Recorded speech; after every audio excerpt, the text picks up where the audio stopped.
네, TIM을 맡고 있는 한충희 목사입니다. 목요 선교 예배에 오신 모든 분들을 축복하고 환영합니다. 오늘 말씀은 사도행전 19장 부분을 나누고자 합니다. 사도행전을 특별히 제가 오늘 나누고 싶은 이유는 올해 우리 그리스도의 담대한 증인이라고 하는 우리 교회의 목표 슬로건과 그리고 9월에 있을 로잔 세계 복음주의 선교대회가 한국에서 개최되는데, 그때까지 우리가 사도행전을 중심으로 선교적인 그런 의지의 또 헌신의 재확인을 하자라고 우리가 했고, 특별히 로잔 대회 일주일 동안 매일 아침 사도행전을 계속해서 읽어 나가고 묵상하고 하는 시간을 가질 예정입니다. 그리고 로잔의 슬로건이 Let the church declare and display Christ together, 이런 내용입니다. 우리 교회들이 예수님을 선포하고 나타내는 일을 함께 합시다라는 그런 제목입니다. 역동적인 X29을 써가는 온누리 교회의 우리의 정체성을 볼 때 사도행전의 여러 내용들을 묵상하고 우리가 함께 헌신을 다짐하는 것은 너무나 중요하다고 믿습니다. 특별히 오늘 나오는 부분은 에베소를 다시 방문하는 사도 바울의 이야기입니다. 사도 바울이 에베소에 가서 많은 일들을 보고 복음을 전하는 내용들을 우리가 볼 것입니다. 이 당시 에베소는 그 지역에서 가장 번영하고 문화와 상업의 중심지였습니다. 그렇기 때문에 우리가 도시 선교의 중요성은 선교사들이 다 알겠죠. 전략적인 거점입니다. 많은 크리스천도 생겼고 교회도 생겼지만 그 안에 있는 그 당시에 이단 또 그런 허탄한 여러 가지 종교 사조들이 있었고, 특별히 상업적인 중심에서 나오고 있는 그런 세속적인 그리고 음란함 같은 것들이 팽배했던 지역입니다. 그래서 우리가 에베소서를 너무나 좋아하고 사도 바울의 서신서 중에서 가장 중요하고 깊은 영성을 가진 것들을 우리가 볼 수 있죠.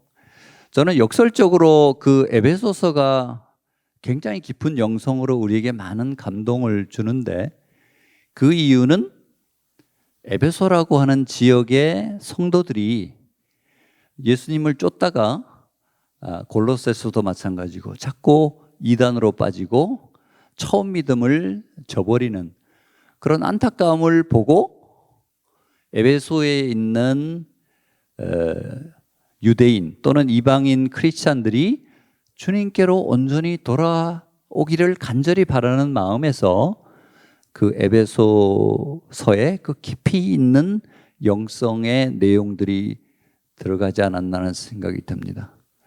지금 우리가 생각해도 그 당시 에베소서가 에베소 지역에 전달됐다면 굉장히 많은 사람들이 그 서신을 보고 정신을 차리고 깨달음을 갖고 예수님께로 다시 순전하고 온전한 복음으로 돌아오지 않았을까라는 생각이 듭니다.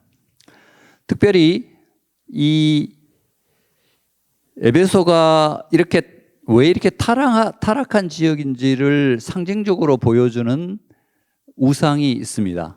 여러분 아데미 신전, 아데미 여신이라고 들어보셨는지 모르겠는데요. 다산의 신이죠. 다산의 신이라고 하는 것은 풍요를 쫓고 물질을 쫓는 것을 상징하고, 그리고 결국 궁극적으로 그런 것들이 음란의 영과 연결이 되는 것입니다. 아데미 여신의 그 유명한 것은 뭡니까? 유방이 굉장히 많은 것이죠. 한 몇 개 정도 될 거라고 생각을 하십니까? 열 몇 개요? 네. 무려 24개입니다. 그렇기 때문에 그 아데미 여신을 굉장히 크게 만듭니다. 왜냐하면 24개의 그런 유방을 거기다가 집어 넣어야 되기 때문에. 그러니까 굉장히 괴기스럽지만 그만큼 세속적이고 풍요와 돈과 물질을 숭상했던 것을 볼 수 있습니다.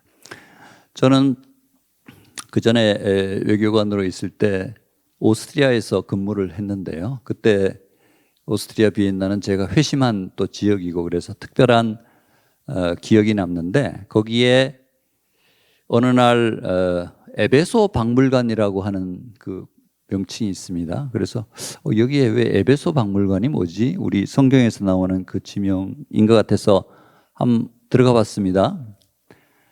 거기에 에베소 지역에서 가져온 엄청난 그런 유물들, 발굴한 그런 것들을 거기다가 빼곡하게 채워놨습니다. 엄청나게 양이 많습니다. 보니까 1800년도 말부터 유럽의 오스트리아, 영국의 고고학자들이 터키는 그때 굉장히 이렇게 경제가 약하고 하니까 그 도움을 준다고 해서 선진 기술을 발굴을 해주면서 그 유물들을 다 그 당시에는 문화재 이렇게 이전에 관한 그런 법이 잘 없으니까 도와주면서 그것들을 다 가져와서 이쪽에 전시를 한 것입니다. 제가 그때 보고 24개 유방을 가진 그 아데미 여신이 여러 개가 있는데 거기도 하나 설치를 해놨습니다. 가져와서. 그래서 어떻게 이런 게 있을 수가 있냐라는 생각을 했습니다. 그것에 주는 영적인 그것은 결국 타락함을 보여주는 것이죠. 오늘 말씀을 통해서 저는 두 가지를 여러분들과 나누고자 합니다. 첫 번째는 성령의 세례는 예수에 대한 온전한 믿음과 성령의 은사와 권능을 준다라는 메시지입니다. 여기에 19장의 초반에 보면 믿을 때 성령을 받았습니까? 라고 바울이 질문을 하죠. 그랬더니 그들이 아니요, 우리는 성령이 있다는 사실도 듣지 못했습니다.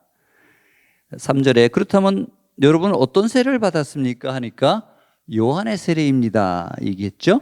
바울이 요한의 세례는 회개의 세례인데 그는 백성들에게 자기 뒤에 오실 분을 믿으라고 했는데 그분이 바로 예수입니다.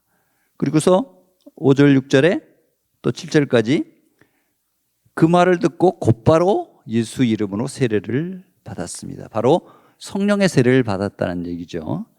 바울이 그들에게 손을 얹자 성령이 임하고 방언으로 말하고 예언하게 되었습니다. 그들은 모두 12사람 정도였습니다.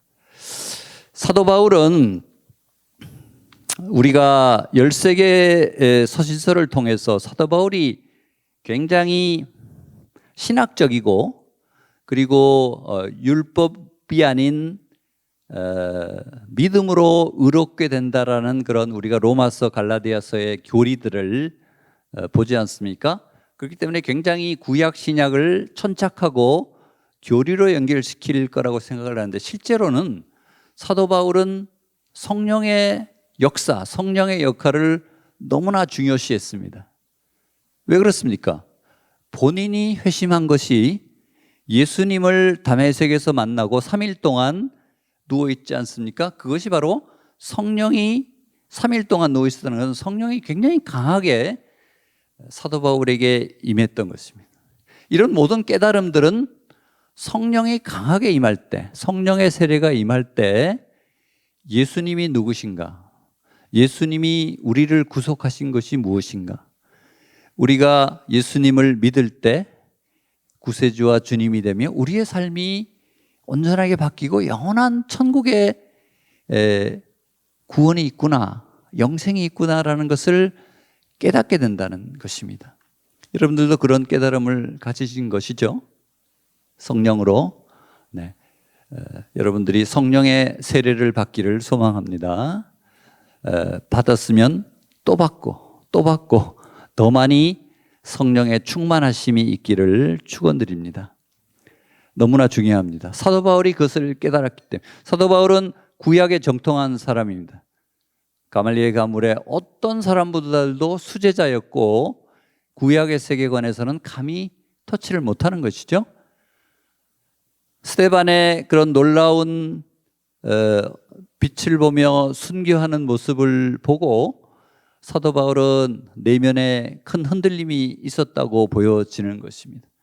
예수님을 만났을 때 사도 바울은 이제 때가 왔구나라는 그런 마음으로 예수님이 성령의 세례로 거기에 마지막으로 장착이 되니까 구원에 관한 하나님의 모든 소위 섭리, 이 계획을 사도 바울은 깨닫게 된 것이고, 특별히 12제자가 아닌 자기한테 예수님이 찾아오시는 그것을 보고 이방에 대한 선교를 특별히 주님께서 나에게 맡기셨구나라는 확신을 하게 되는 것이죠.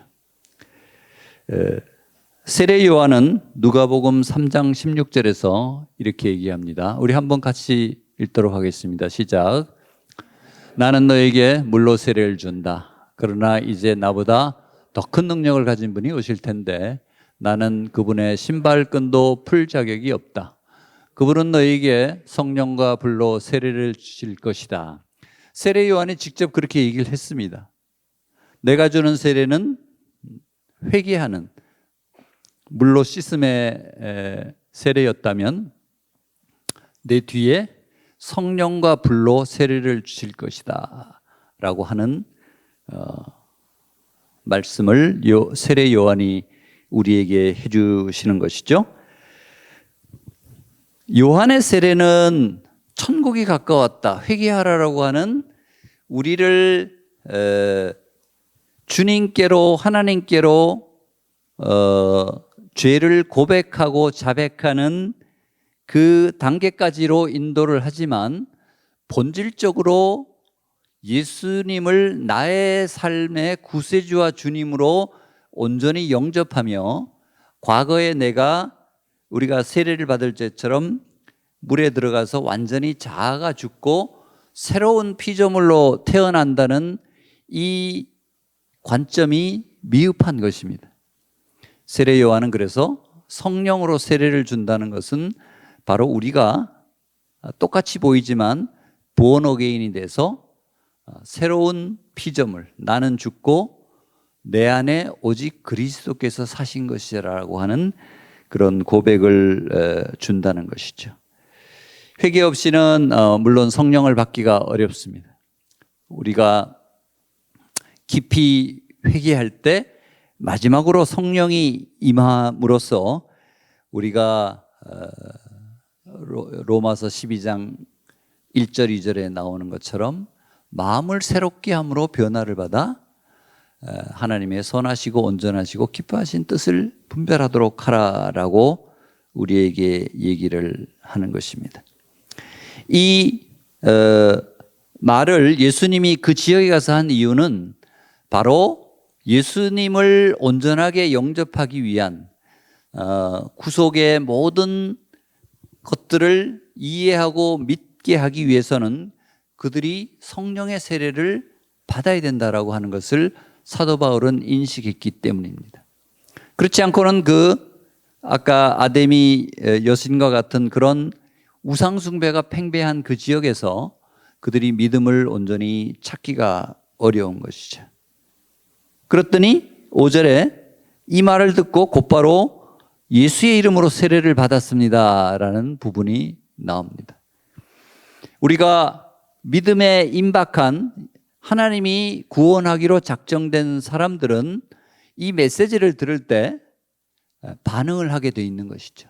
여기에 보면은 완고한 사람들은 믿기를 거부하고 공공연하게 그의 가르침을 비방했다고 9절에 나오는데요.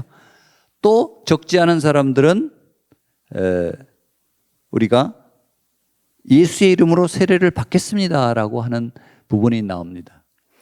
우리가 선교지에 여기 선교사님들 많이 오셨는데 저도 선교지를 방문합니다만 우리가 복음을 전할 때 신실하게 반응해서 예수님을 믿겠습니다라고 하는 사람이 나오는 반면 여전히 강팍한 마음으로 거부하는 사람이 나오게 됩니다. 그거는 실제 현장에서 보면 알 수 있고 한국에도 많은 우리 한국인들이 저도 최근에 며칠 전에 우리 공동체의 어떤 따님이 이제 80대 후반이 돼가는 자기 아버지를 위해서 간절히 기도하고 있었는데 함께 만나서 제가 복음을 전하고 영접 기도를 해드리려고 갔습니다. 네. 근데 마지막에 강팍한 마음으로 문을 여전히 닫고 있었습니다. 너무나 안타깝지만 그것이 우리의 각자의 심령의 그런 여러 가지 그런 변화와 이동인 것이죠. 어떤 것도 우리가 장담할 수 없습니다. 그러나 경험적으로 볼 때 10명에게 복음을 전하면 한 30-40% 서너 명이 네, 예수님을 구세주와 주님으로 영접하겠습니다. 이렇게 반응을 해오는 사람이 있다는 것입니다. 그때 성령의 역사하심이 그 짧은 과정 중에 있는 것이죠. 물론 그분이 나중에 세례를 온전히 받고 성령의 세례를 받을 수 있겠지만 그 짧은 순간에도 예수님을 영접한다는 것은 바로 성령의 역사가 있다는 것입니다. 우리가 지금 예수님을 보지 못하지만 예수님이 내가 떠나가는 것이 유익하다. 내가 떠나가면 보혜사 성령을 보내주겠다. 그 보혜사 성령이 내가 너에게 얘기한 모든 것들을 깨닫게 해주고 기억나게 할 것이다. 그리고 죄와 의와 심판에 대해서 너희가 잘못 알고 있는 것을 깨닫게 해준다라고 얘기를 합니다. 요한복음 7장 38절 39절에 말씀이 있는데요. 우리 한번 또 같이 읽어볼까요? 시작. 누구든지 나를 믿는 사람마다 성경의 말씀대로 생수의 강이 그에 비해서 흘러나올 것이다. 이것은 예수를 믿는 사람들이 받게 될 성령을 가리켜서 하신 말씀이었습니다. 그때까지 성령을 주시지 않았던 것은 예수께서 아직 영광을 받지 않으셨기 때문입니다. 네. 바로 성령이 임하고 많은 방언과 예언을 통해서 그 지역이 변화되는 것을 우리가 보게 됩니다. 두 번째 파트는 성령이 임하면 하나님 나라에 대해 담대히 강론하고 설득하게 된다는 것입니다. 후반부에 8절부터 마지막까지 바울은 3달 동안 두란노 지역에서 소원에서 하나님의 말씀을 담대히 전했습니다. 회당으로 들어가 6달 동안 담대하게 말하며 하나님 나라에 대해 강론하고 설득했습니다 라는 부분이 나옵니다. 이 부분은 영어로 제가 한번 써봤는데요. 네, Paul went to the synagogue and preached boldly. 담대하게 복음을 선포했다는 것이죠. 3개월 동안. 그리고 arguing persuasively about the kingdom. 하나님의 나라에 대해서 설득하면서 쟁론을 했다라는 것입니다. 우리가 변증을 한다라는 표현이 있죠. 이렇게 해서 3개월 동안 또는 2년 동안 거기서 이 일을 계속 함으로써 많은 사람들이 주님께로 들어오고 온전한 믿음을 갖게 되었다는 것을 우리에게 얘기를 해줍니다. 선교는 이렇게 제가 말씀드릴 수가 있습니다. 선교는 한번 같이 읽어볼까요? 시작. 선교는 예수님에 의해 시작되고 완성되는 하나님 나라에 대한 강론과 설득이다. 우리가 선교를 현장에서 힘있게 어떤 군사처럼 나가서 거기 지역을 복음으로 휩쓸고 어떤 그런 천국은 침노하는 자의 것이다 라는 부분이 있죠. 그렇기 때문에 우리가 마치 행동을 그런 식으로 해야 될 것 같은 생각이 들지만 사실은 이 강론과 설득이라는 부분은 굉장히 중요한 부분입니다. 우리가 1대1을 할 때 내가 말한 것을 너희가 들었으니 신실한 사람에게 맡겨라. 그러면 그들이 또 가르칠 것이다라고 하는 1대1의 그 원리가 있지 않습니까? 우리가 1대1을 통해서 예수님에 대해서 정확하게 알 때 이 부분을 다른 사람에게 설명을 할 때 이 믿음의 복음을 설명하는 것은 우리가 외치고 상대방으로 하여금 받을 수밖에 없게 만드는 어떤 그런 심한 그 말이 아니고 중요한 것은 바로 복음을 알기 쉽고 이해하기 쉽게 설명을 하는 것입니다. 우리가 예수 그리스도를 믿는 것은 그냥 믿으십시오. 특별한 무슨 이해 없이 믿기를 바랍니다라는 부분을 많이 얘기하지만 실제로 우리가 복음을 찬찬히 본다면 굉장히 이성적이고 납득할 수 있는 부분입니다. 이것은 초자연적인 내용들이 아니고 하나님에 의해서 창조된 모든 인간이 죄로 인해 하나님과의 관계가 단절이 되고 그것은 우리가 현상을 보면 알 수 있겠죠. 우리는 태어난 이후에 태어나면서부터 하나님을 믿고 태어나지가 않게 되어 있습니다. 그렇기 때문에 나중에 우리가 죄인임을 깨닫고 예수님에 의해서 그 십자가의 피로만 우리가 구원을 받을 수 있다는 것을 깨닫게 될 때 예수님을 나의 구세주와 주님으로 영접할 수밖에 없구나. 그리고 이것이 아무 공로 없는 나에게 주어진 하나님의 은혜의 선물이구나. 이런 것들을 깨닫게 되는 것이죠. 그래서 복음은 생각보다 굉장히 논리적이라는 것입니다. 이성적이라는 것입니다. 그리고 거기에 성령의 역사가 물론 터치가 되는 것이죠. 그래서 우리가 담대히 기도하고 주님께 나아갈 때 우리가 일어나는 많은 것들을 우리가 보게 됩니다. 두란노 서원에서 2년 이상을 강론하고 강팍한 사람들과 크리스찬들은 분리시키는 것들을 보게 됩니다. 2년 동안 에베소 주변에 우리가 소아시아 지역에 많은 교회들, 계시록에 나오는 교회들이 세워졌습니다. 우리가 건물이나 교회의 어떤 그런 가시적인 게 아니고 정말 그리스도의 온전한 제자를 세워내는 일을 계속 감당을 해야 될 것입니다.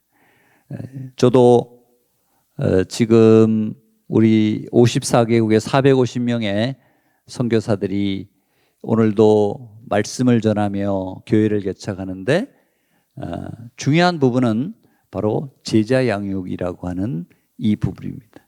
말씀을 강론하고 또 설득하는 그 일을 하는 것입니다. 우리가 마태복음 28장 19절 20절에 말씀을 우리가 잘 압니다. 이 부분은 그러므로 너희는 가서 모든 민족을 제자로 삼아 아버지와 아들과 성령의 이름으로 세례를 주고 내가 너희에게 명령한 모든 것을 그들에게 가르쳐 지키게 하라. 보라, 내가 세상 끝날까지 너희와 항상 함께 있을 것이다. 중요한 부분은 뭡니까? 제자를 삼아라 하는 것이죠. 그리고 가르쳐 지키게 하라라는 부분입니다. 이것이 우리 온누리가 지금까지 해왔던 것이고 또 선교지에서 우리가 해왔던 것이라고 믿습니다. 우리가 이 복음을 더 담대하게 전하며 이 복음의 비밀을 먼저 믿은 사람들이 믿지 않는 사람들에게 설명을 해야 될 것입니다. 결론입니다. 복음은 강론과 설득을 통해서 시작을 하는 것이죠. 그리고 상대방에게 믿음의 기초를 우리가 쌓아주는 것이 됩니다. 그 다음에 성령의 터치가 필요한 것입니다. 그렇게 될 때 우리에게 예배 공동체가 세워지고 교회 개척이 이루어지는 것입니다. 그럴 때 하나님의 나라는 더 확장이 되고 하나님의 선교는 더 강하게 일어나게 될 것입니다. 그리고 우리는 그리스도의 담대한 증인으로 계속해서 열방에 하나님의 나라를 세워나가는 것입니다. 이것을 볼 때 하나님이 역사하시는 부분이 있고 우리가 하나님의 자녀로서 예수님의 제자로서 해야 되는 부분이 있습니다. 전체적으로 하나님의 섭리 안에 있지만 우리가 그때그때 함께 하나님과 함께 우리 로잔 여번처럼 투게더 하나님과 우리가 함께 하는 것이죠. 그래서 예수님이 떠나시면서 우리에게 모든 그런 사역과 책임을 맡겨주시고 함께 동역한다고 하는 것입니다. 바라기는 한국에서 선교에 관여하시는 분들, 또 현장에서 복음을 전하는 우리 선교사님들, 우리가 성령의 세례라고 하는 것을 담대히 붙들고 예수 그리스도에 대한 복음을 강론하고 설득하며 많은 열방의 영혼들을 주님께로 돌아오게 하고 교회를 개척하며 하나님의 나라를 확대하는 그 일에 우리 모두가 쓰임받기를 주님의 이름으로 축원합니다. 기도하겠습니다. 아버지 하나님, 사도 바울을 통하여 에베소 지역에 많은 분들이 성령의 세례로 주님께 돌아옴을 배웠습니다. 성령의 은사로 방언으로 예언하며 하나님의 나라가 확장되는 것을 보고 감사를 드립니다.